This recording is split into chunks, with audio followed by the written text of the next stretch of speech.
There may still be some last-ditch legal maneuvers that could cause yet another delay in the execution, including an appeal for clemency to the governor of Florida. But just by way of background, since 1925 in Florida, there have been 202 appeals for clemency, and only 6 have been granted. And Governor Bob Martinez, who will have to make that clemency decision on Ted Bundy, has already indicated that he wants the execution to take place. Indeed, Bundy's murders, those for which he is being executed, there are 3, and at least 20 others to which he has confessed, have made his execution a rather popular event. Here's more on the Bundy story from Nightline correspondent Judd Rose.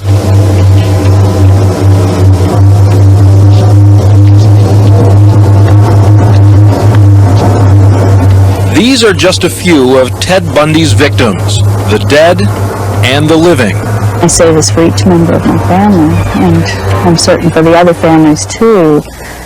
Nothing is ever the same again.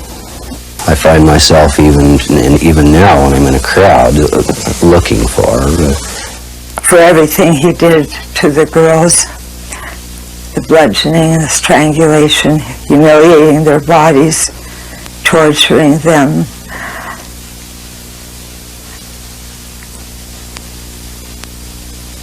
I feel that the electric chair is too good for him.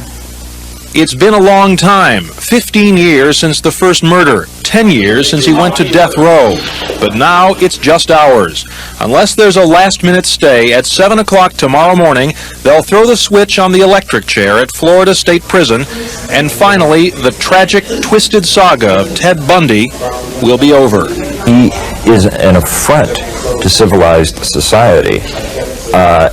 He decided that he was not going to play by anybody's rules, that he wanted to kill, and he was going to kill, and he was going to continue killing. He's convicted of 3 murders, but authorities think he actually killed 36, and perhaps many more. There have been other notorious serial killers. David Berkowitz, New York's son of Sam, who killed 6 women. Henry Lee Lucas, who claimed to have killed hundreds in the Southwest. John Wayne Gacy, convicted of murdering 33 young men near Chicago. And Juan Corona, convicted in the deaths of 25 farm workers in Northern California.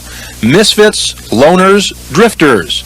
But not Ted Bundy. Here is a man who seemingly had everything. He's intelligent, he's charismatic, he's handsome.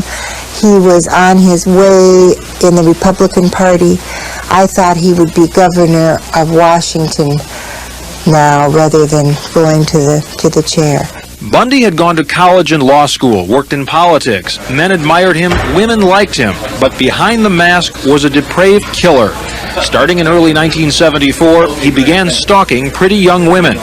Once he got them alone, he would bludgeon them, rape them, strangle them, then leave their bodies in the wild for the animals to finish them off. Many were never found. Ted enjoyed the thrill. There was an inward thrill in selecting a victim. And it was usually at night. It was usually after he'd had a couple of beers to steady his nerves. And he would go out and he would literally hunt. The murders spread from Washington to Oregon, Utah, and Colorado. And when Bundy was finally caught, everyone was stunned. We still don't believe it. It just can't be. I keep shaking my head day after day, saying, how can this be? Because our son is the best son in the world. A very normal, active boy. And Bundy himself showed his peculiar arrogance, saying the legal system would prove his innocence. Well, I'm sure it works, and you've got to have faith it'll work, or else you'd be reduced to some kind of, mumbling idiot. But Bundy wasn't done yet. He escaped from jail, was recaptured, and escaped again. There followed almost 9 years of appeals.